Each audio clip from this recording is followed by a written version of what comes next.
दफ्तर की घड़ी ने 4:30 बजने की सूचना दी तो सब एक एक करके उठने लगे।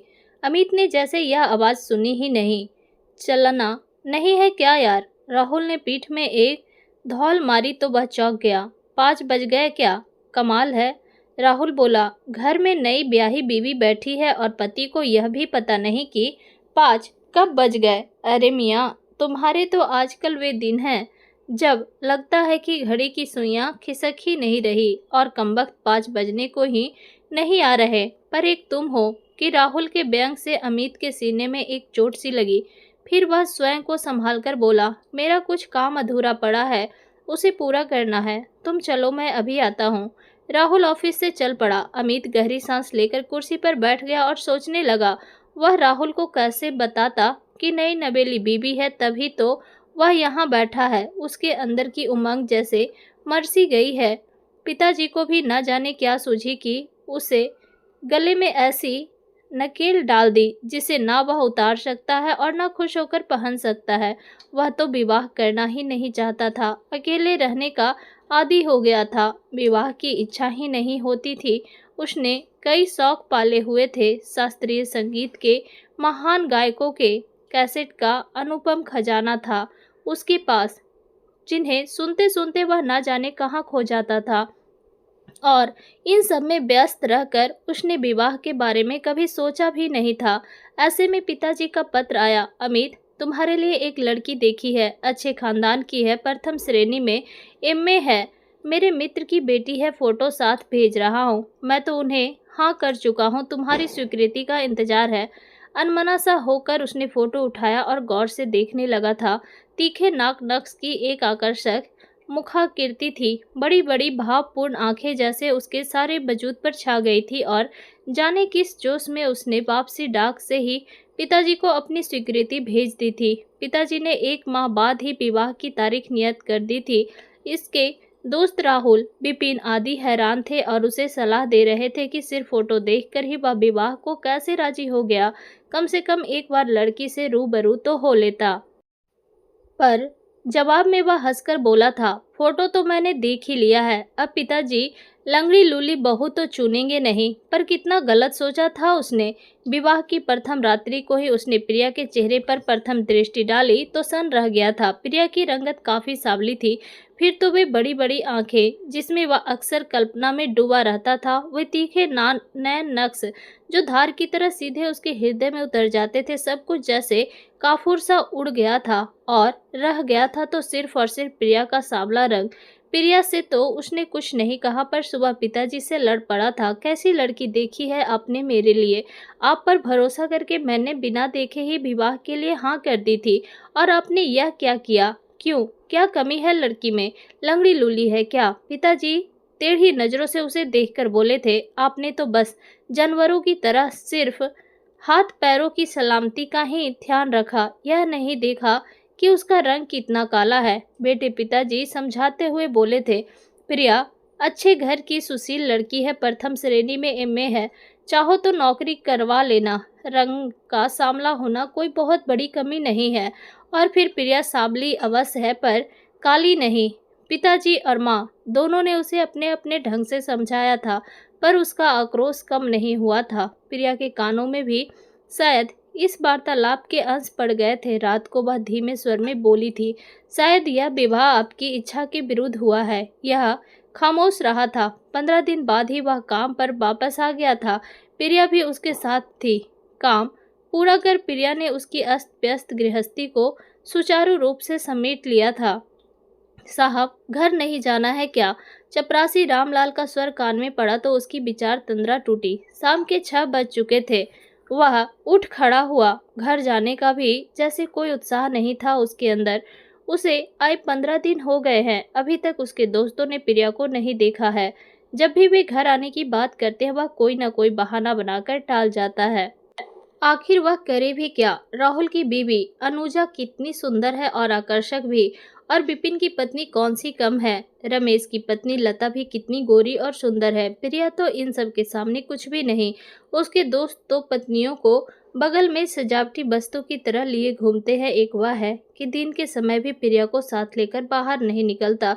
न जाने कैसी हीन ग्रंथि पनप रही है उसके अंदर। कैसी बेमल जोड़ी है उनकी। घर पहुंचा तो प्रिया ने बाहर कुर्सियां निकाली हुई थी। तुरंत ही वह चाय और पोहा बनाकर ले आई।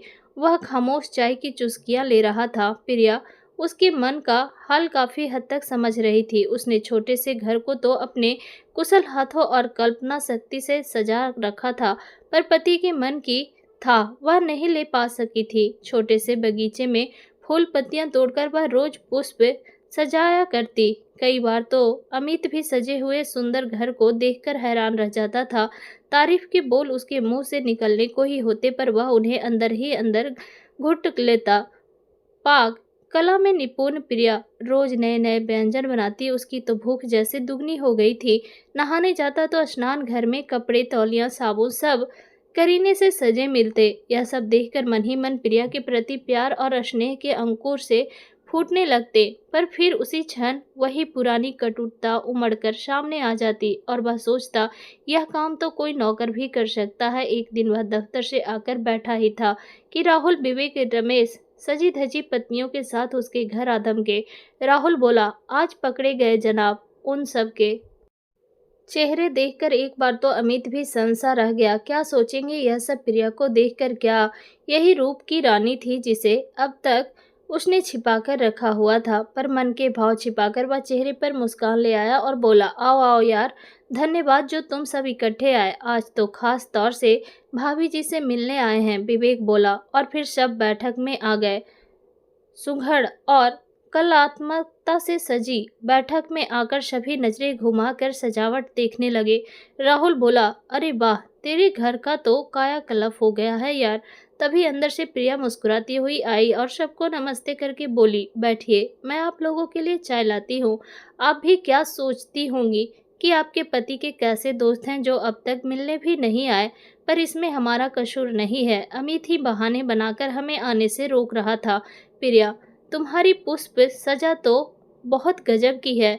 अनुजा प्रशंसनात्मक स्वर में बोली, हमारे बगीचे में भी फूल हैं, पर मुझे सजाने का तरीका ही नहीं आता।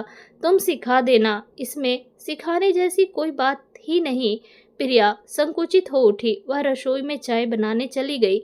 कुछ ही देर में प्लेटों में गर्मा गर्म ब्रेड रोल और गुलाब जामुन ले आई। आप इंसान हैं या मशीन? विवेक हंसते हुए बोला, कितनी जल्दी सब कुछ तैयार कर लिया। अब आप लोग गर्मा गर्म खाइए, मैं ब्रेड रोल तली जा रही हूँ। 1 घंटे बाद जब सब जाने लगे तो राहुल ने अमित को कोहनी मारकर बोला, वाकई यार, तूने बड़ी सुंगड़ और अच्छी बीवी पाई है। अमित समझ नहीं पाया कि राहुल सच बोल रहा है या फिर मजाक कर रहा है। जाते समय सब अमित और प्रिया को आमंत्रित करने लगे तो अमित बोला, दिन तय मत करो यार, जब फुर्सत होगी आ जाएंगे और फिर खाना खाकर ही जाएंगे।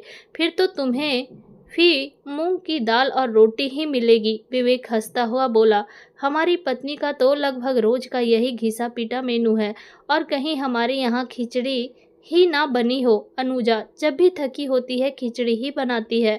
वैसे अक्सर वह थकी ही रहती है। राहुल टेढ़ी नजरों से अनुजा को देखकर बोला। सब चले गए तो प्रिया बिखरा घर सहेजने में लगी। अमित आराम कुर्सी पर पसर गया। उसने कनखियों से प्रिया को देखा। क्या सचमुच उसे सुंगड़ और बहुत अच्छी पत्नी मिली है? क्या सचमुच उसके दोस्तों को उसके जीवन पर रश्क है? उसके मन में अंतर्द्वंद सा चल रहा था। उसे प्रिया पर दया सी आई। 2 माह होने को है उसने प्रिया को कहीं भी घुमाया नहीं। कभी घूमने निकलती भी है तो रात को। एक दिन शाम को अमित दफ्तर से आया तो बोला, प्रिया झटपट तैयार हो जाओ, आज राहुल के घर चलते हैं। प्रिया ने हैरानी से उसे देखा और फिर खामोशी से तैयार होने चली गई। थोड़ी देर में ही वह तैयार होकर आ गई। जब वे राहुल के घर पहुंचे तो अंदर से जोर जोर से आती आवाज से चौंक कर दरवाजे पर ही रुक गए। राहुल चीख रहा था, यह घर है या नरक? मेरे जरूरी कागजात तक तुम संभाल कर नहीं रख सकती। मुन्ने ने सब फाड़ दिए। कैसी जाहिल औरत हो।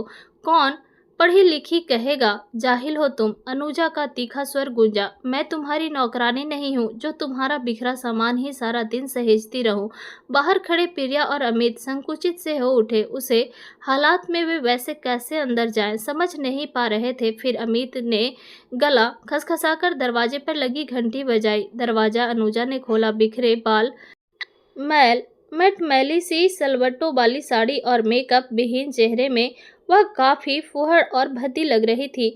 अमित ने हैरानी से अनुजा को देखा। अनुजा संभल कर बोली, आइए आइए अमित जी, और वह प्रिया का हाथ थामकर अंदर ले आई। उन्हें सामने देख राहुल झेप सा गया और वह सोफे पर बिखरे कागजों को समेटकर बोला, आओ आओ अमित, आज कैसे रास्ता भूल गए। अमित और प्रिया सोफे पर बैठ गए। अमित ने नजरें घुमाकर देखा। सारी बैठक अस्त व्यस्त थी। बच्चों के खिलौने, पत्रिकाएं, अखबार, कपड़े इधर उधर पड़े थे। हालांकि राहुल के घर अमित पहले भी आता था, पर प्रिया के आने के बाद वह पहली बार यहाँ आया था। इन 2 माह में ही प्रिया के कारण व्यवस्थित रूप से सजे धजे घर में रहने से उसे राहुल का घर बड़ा ही बिखरा और अस्त व्यस्त लग रहा था। अनजाने ही वह अनुजा और प्रिया की तुलना करने लगा। अनुजा राहुल से किस तरह जवान लड़ा रही थी, घर भी कितना गंदा रखा हुआ है, स्वयं भी किस कदर फूहड़ सी बनी हुई है। क्या फायदा ऐसे मेकअप और लिपापोती का, जिसके उतरते ही औरत कल उतरे बर्तन सी बेरंग बेरौनक नजर आए।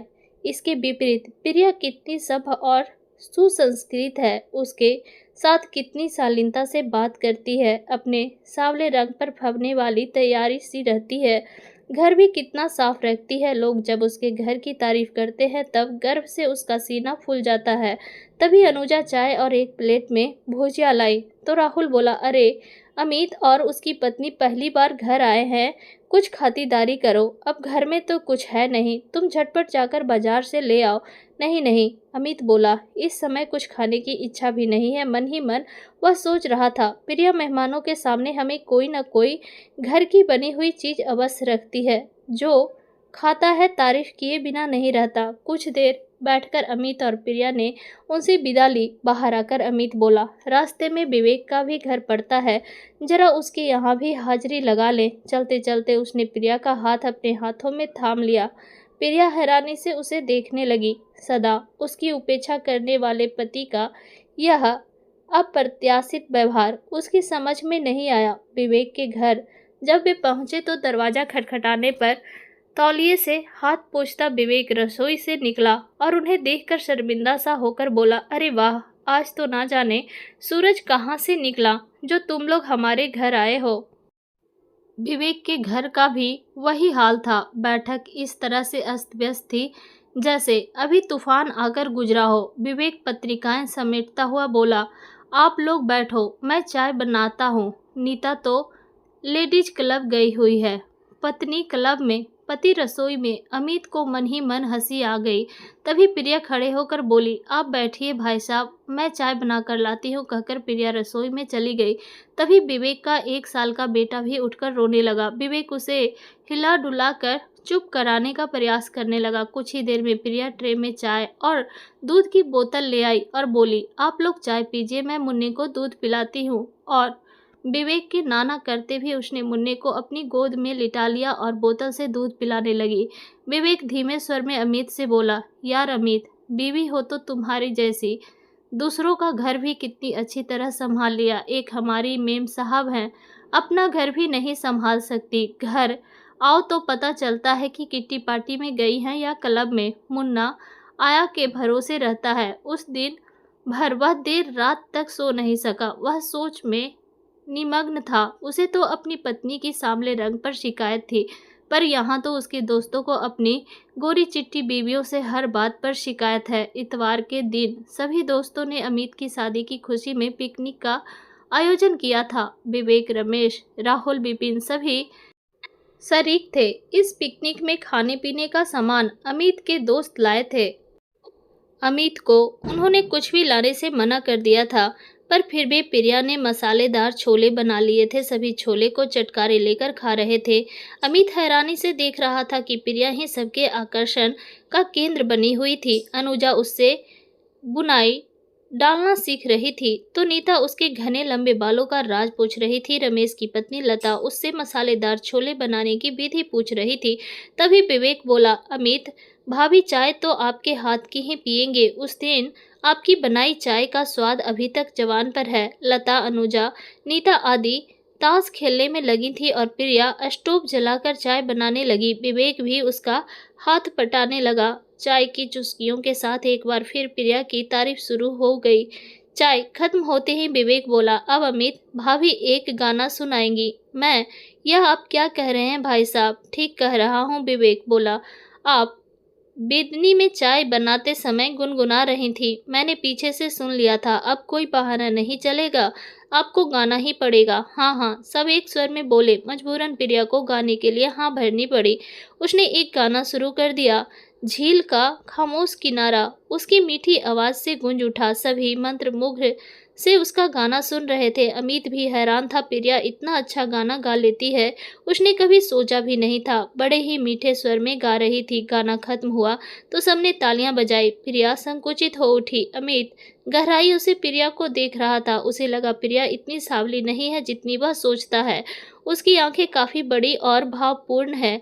गठा हुआ बदन, सदा मुस्कुराते से होठ, एक खास किस्म की शालीनता से भरा हुआ व्यक्तित्व, वह तो सबसे अलग है। उसकी आंखों पर अब तक जाने कौन सा पर्दा पड़ा हुआ था जिसके आर पर वह देख नहीं पा रहा था। उसकी गहराई में तो गया ही नहीं था जहां प्रिया अपने इस रूप गुण के साथ मौजूद थी।